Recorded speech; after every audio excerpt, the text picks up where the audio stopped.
The money train may be rolling into Northwest Indiana. The Indiana Senate Appropriations Committee has approved state funding to the tune of $6 million a year for the next 30 years to expand the South Shore rail system. Republican Senator Ed Charbonneau of Valparaiso says funding South Shore rail expansion is clearly an investment for the state that is going to reap benefits well into the future. The Northwest Indiana Regional Development Authority's Dave Wellman says this is a major development to help strengthen transportation ties between Northwest Indiana and Chicago. It's a big step for us. This $6 million is in the Senate's version of the budget.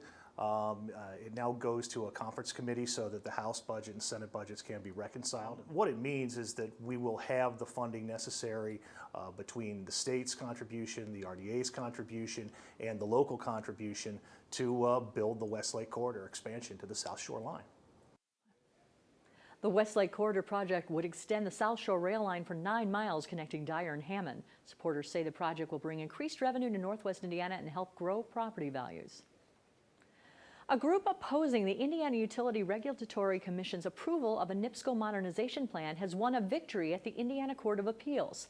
The NIPSCO Industrial Group and its supporters argued that NIPSCO didn't specifically outline all projects associated with a 7-year plan intended to modernize their facilities, and that the commission erroneously approved the cost of that plan, saying the proposed NIPSCO rate hike to pay for modernization was determined with flawed methodology. While the court didn't agree about the methodology, it did rule that NIPSCO's plan was comprehensive only through year 1, but lacked detail for the plans for years 2 through 7, and that the company should go back to the drawing board for approval. If you want to beat the crowds for this year's primary elections, you can take advantage of early voting. Early voting began this week, and to make things easy, the Lake County Board of Elections has set up 11 early voting locations throughout the county. Early voting makes up 10% of the 350,000 registered voters in Lake County. To vote early, all you need to do is fill out an application and declare your party. Election officials will then scan your info into the system and you'll be ready to vote. In Lake County, you can cast your ballot from 8:30 until 4:30 each day with extended hours until 7 p.m. on Thursdays. Last year, we received a number of phone calls from voters, and with our close proximity to Illinois, we have a number of our constituents who work up in Chicago. And so by the time they catch the train and come back to Northwest Indiana, the polls are either closed and or our early voting locations. So this year, we've increased our hours. Early votes may be cast until May 4th, the day before the election. Election offices will close at noon that day. For more information about locations, you can call 219-755-3795 or go to www.lakecountyin.org. A LaPorte County councilman who was ticketed for speeding and then blasted police on his Facebook page telling them they should be arresting real criminals was himself arrested this week for dealing drugs. Matthew Bernicke of LaPorte was charged with maintaining a common nuisance and delivering marijuana after he arranged to sell to Drug Task Force officers in a Valparaiso Noodles & Company restaurant parking lot. Porter County Drug Task Force officer Bob Taylor says authorities were alerted to Bernicke's activities after he referenced drugs on his Facebook page. Officer Taylor says it's not unusual for police to monitor social media for signs of illegal activity, and that the councilman has probably learned a painful lesson. If convicted, Bernicke could face up to 3 years in prison. The U.S. Department of Education released a report this week that emphasizes the need for early childhood education right here in Indiana. According to the study, 85% of Hoosier kids and about 60% of 4-year-olds across the country are not enrolled in publicly funded preschool programs, including state preschool programs, Head Start, and those programs serving special needs kids. The study was conducted prior to Indiana's implementation of the state's pilot early childhood education program, On My Way Pre-K. That program has been rolled out in Allen, Jackson, Lake, Marion, and Vanderburgh counties and is taking applications for August 2015 through April 30th. If your family resides in one of those counties, you can apply for the program by going to www.in.gov and search On My Way Pre-K. If you feel you could benefit from a lesson on financial literacy, there may be a free answer right here in the region. Next week kicks off Money Smart Week in Indiana, and our partners, along with our parent company, Lakeshore Public Media, are pitching in to help you strengthen your financial IQ. The 9th annual event was announced this week at Indiana University Northwest with several regional partners. Week-long events will focus on savings tips, credit repair advice, and ways to protect your personal finances from fraud. Events like this, I think, are very important because the more we can educate ourselves and the public on the perils of identity theft and how to be a little smarter with our money, the better all of us are going to be. CAP recommends taking advantage of the free credit report offered to everyone each year, checking your statement beyond the amount due, and reporting all suspicious calls from people claiming to be from a credit agency. For more information on Money Week, you can log on to moneysmartweek.org. A Miller Beach arts group gets smart about environmentally conscious beautification, and some local rescue organizations get some smart new equipment to help save furry family members. Those stories plus Steve Walsh coming up next. Lakeshore Report wants to hear from you. Send your thoughts, concerns, questions, and story ideas to tvfeedback@lakeshorepublicmedia.org. You can also reach us on Facebook and Twitter at Lakeshore Report. Make sure to tweet us using the hashtag NWIPride and you may see your comments on air. Lakeshore Report, providing you region-focused content. There's a local artist who's intent on making the best out of Gary's notorious blight. Hillary Powell goes on the scene to a local build effort where a crumbling structure becomes an artist's canvas. We do a lot of recycle and like the landscaping and stuff like that. We have to make sure everything is cleaned up. There's a three-man crew on Chicago's west side doing hard labor for a brick building they expect to remain abandoned. I feel like I'm giving back to the neighborhood. You know, it's a good way to give back. Andre Bundy of Chicago is a native of Austin near the West Humboldt Park neighborhood he now works to clean up. But the neighborhood, this is a nice area. He's part of the Neighborhood Foundation, started by Miller Beach artist Chris Topfer.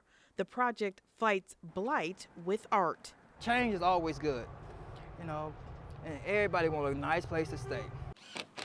Bundy and volunteers decorate boarded-up buildings as a way to secure empty structures and bring beauty to neighborhoods that have seen better days. When I heard about the description of this job, it said boarded up, artistic, right? And I'm familiar with this neighborhood because I kind of grew up around the area, like the Austin area, then up and down around here. It's kind of like camouflage some things, like you can see the art part. He says he hopes the art will give a potential vandal pause. But it keep individuals coming in and taking the furnace and stuff like that, because the first thing you're gonna notice is the art, like, wow, that's different. And then I think, my opinion, because it get a chance to bring the life back to the neighborhood. It's also cost-effective. Project managers say for the cost of one teardown, crews like Bundy can do 25 decorative board-ups. Bundy says he remembers when the building on the corner of Franklin and Central Park was home to some residents. I mean, it had to be like in the early 90s, something like that, when it was because this is a pretty good building all around here. The building will eventually become condos, and the project that is making the old semi-new is doing so in another way in Northwest Indiana.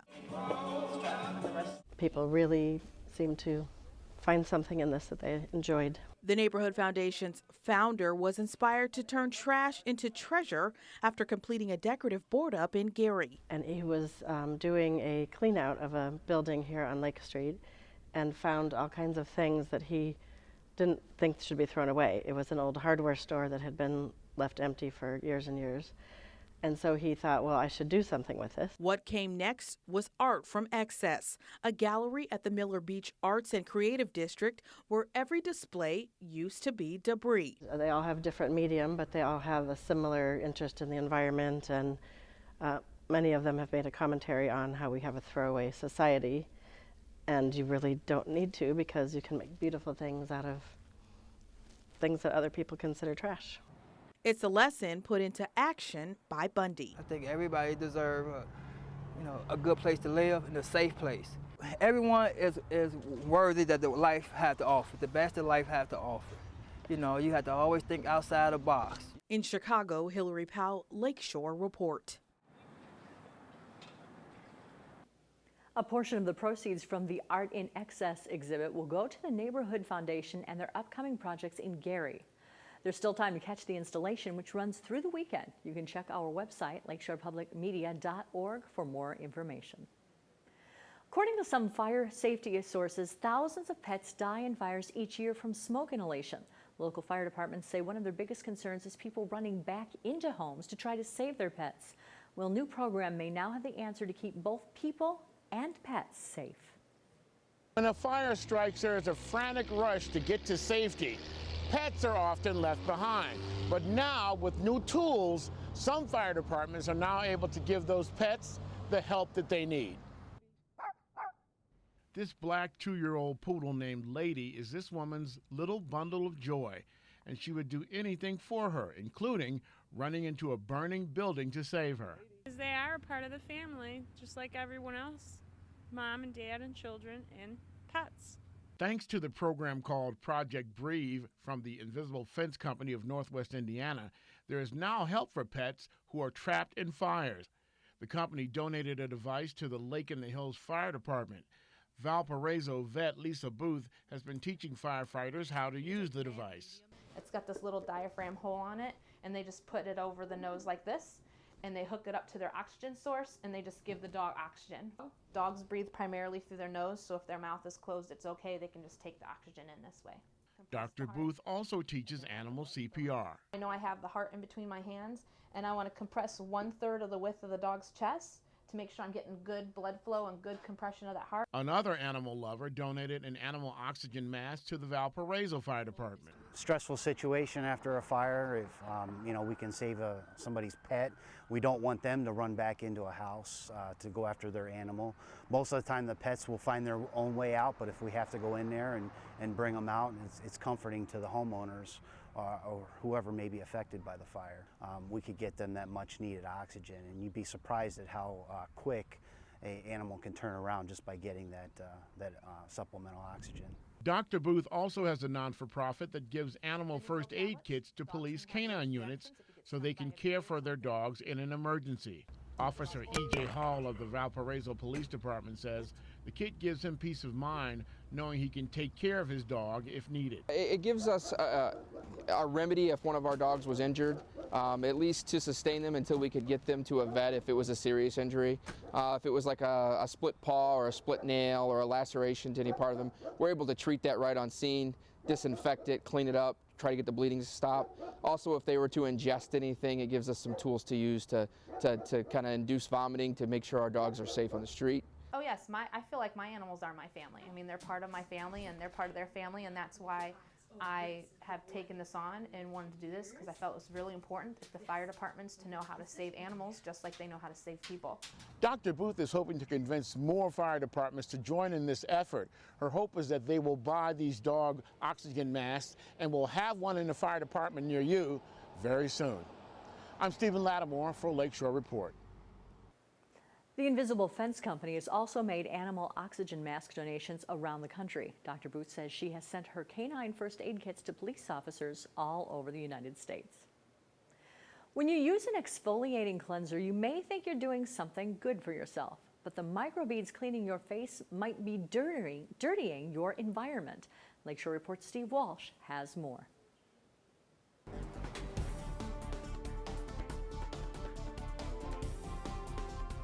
Microbeads have gone from obscurity to a topic of legislation in several states, including Indiana. The tiny plastic beads used in several products have proven they can stick around in the environment for a very long time, including in Lake Michigan.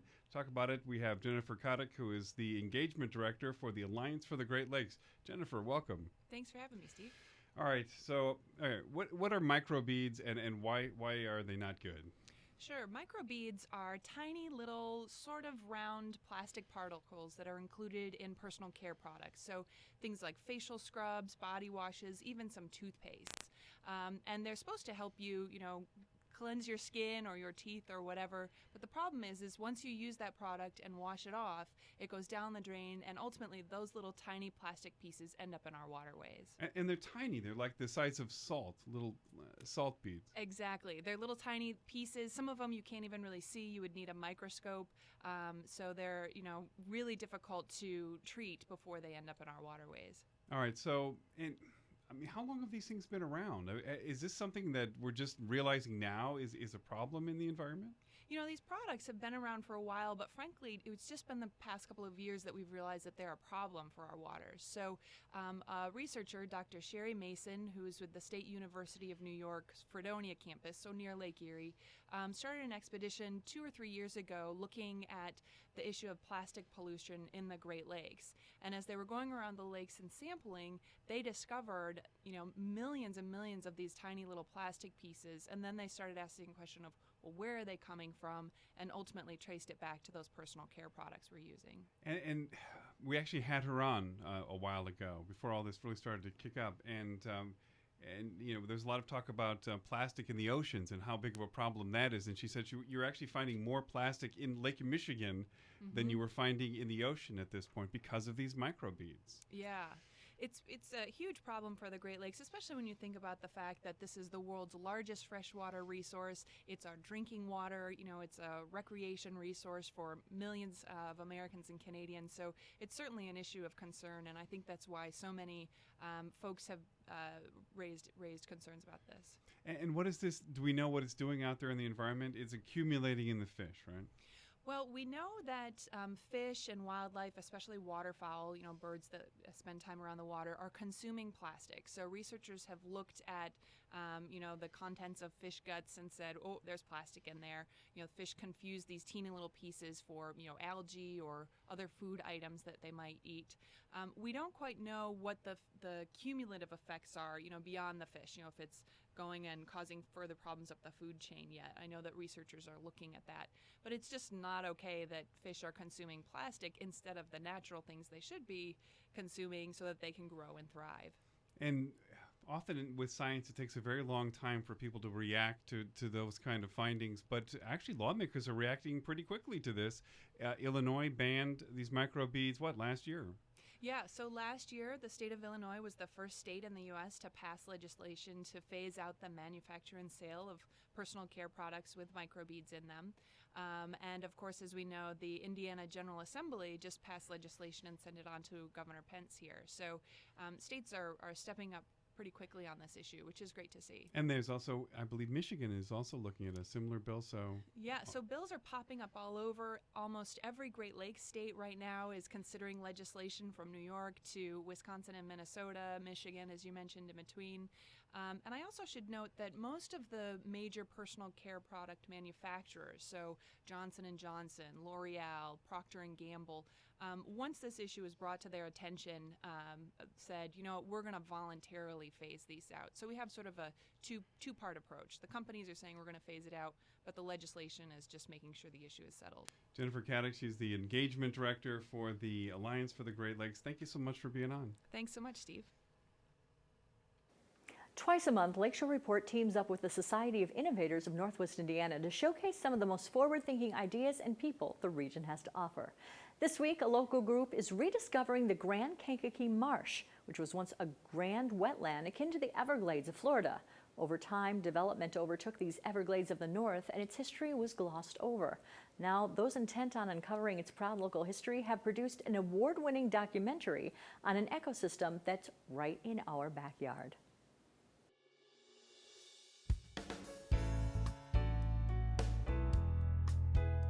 Everglades of the North was a documentary film which told the story of the Grand Kankakee Marsh, which was really kind of an untold piece of local history.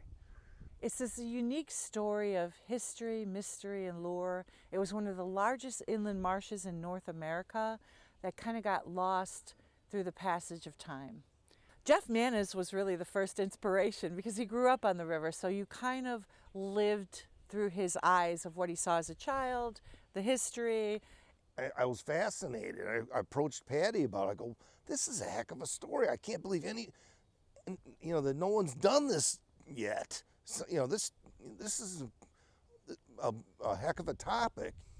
When I was a kid in 5th, 6th grade, we had Indiana history, but they didn't tell us anything about our past or roots, what was here.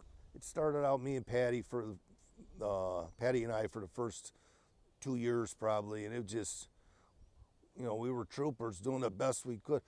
I'd never done anything like this. I'm a writer, I'm not a filmmaker. Met at a coffee shop, started talking about it, and then from there, you know, we just started out with a borrowed camera. We put together a little clip to see if anybody was interested, and it got 5,000 hits. And then I brought on some of my own even more professional friends. I think what made the documentary innovative was that it really, it touched on kind of an untold story. It's a part of Northwest Indiana history, it's a part of U.S. history that is often overlooked. Not long ago, there was once an area in the Midwest that resembled the swampland of Florida's Everglades, the Grand Kankakee Marsh, a nearly 1 million acre wetland. This was an area that was called Everglades of the North. It was one of the richest wildlife habitats in all of North America.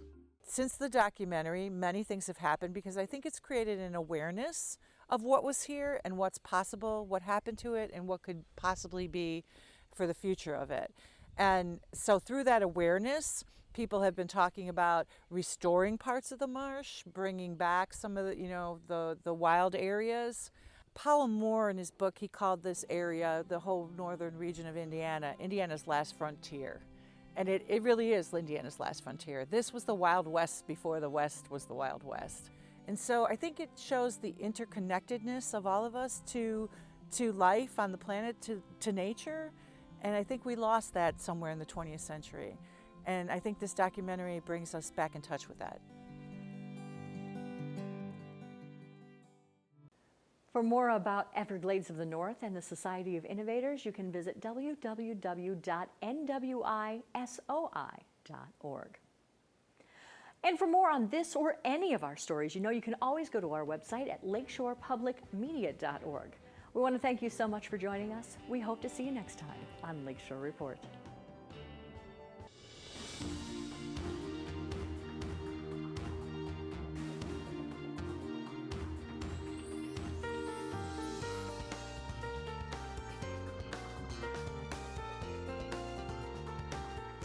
Hi, welcome to this edition of Eye on the Arts. My guest this evening is Janine Harrison from the Indiana Writers Consortium. And Janine, first time to have Indiana Writers Consortium featured on Eye on the Arts. Yes, thank you very much for having us here. And you're the executive director. Yes. Well, first of all, how long has Indiana Writers Consortium been around? We've been an official 501c3 organization since 2008. Okay, and you've been affiliated with the group for that long as well? Yes, I was one of the founding members. Oh, good. So where are you located? We have an office at the Hammond Innovation Center. We've partnered with Purdue University Calumet to open a community writing center there. So you explained to me that that the consortium is kind of an umbrella organization over the many writing groups that we have in Northwest Indiana. Yes. We work with members of all ages and experience levels, local writing groups, and the community at large. We serve them through professional development experiences, networking, promotional experiences, and literary as well. And you have a monthly series. We're very excited. We just started the Streamline Literary Reading Series. It's at Paul Henry's Art Gallery, which is just a warm, eclectic, and inspired space. It's the second Wednesday of every month, and we provide 2 to 4 writers in different genres or themes each month, and we try to have a highly energized and interactive environment to stream back and forth between the readers and the audience, and we'd like it for it to be accessible. So. And that's a great spot. It's an old hardware store, 100 years old, in downtown Hammond. We had the poet laureate George Calamaris there last month, and after he was done reading, he said this is one of the best spaces I have ever read in, and I've read at a lot of spaces. That's great. So. And what are some of your other activities that you do? We do the Steel Pen Writers Conference. We'll have it in our second year this year, and it's going to be at the Radisson Star Plaza on October 10th. Well, that's great. I didn't know you had all this activity going on. I'm so glad that you came, and you have to come back sometime to tell us more about what's current on your calendar. I certainly will. Okay, thanks, Janine, and thank you for watching. We'll be back again next week with another edition of Eye on the Arts. Eye on the Arts is made possible in part by South Shore Arts, the Indiana Arts Commission, and the National Endowment for the Arts, a federal agency.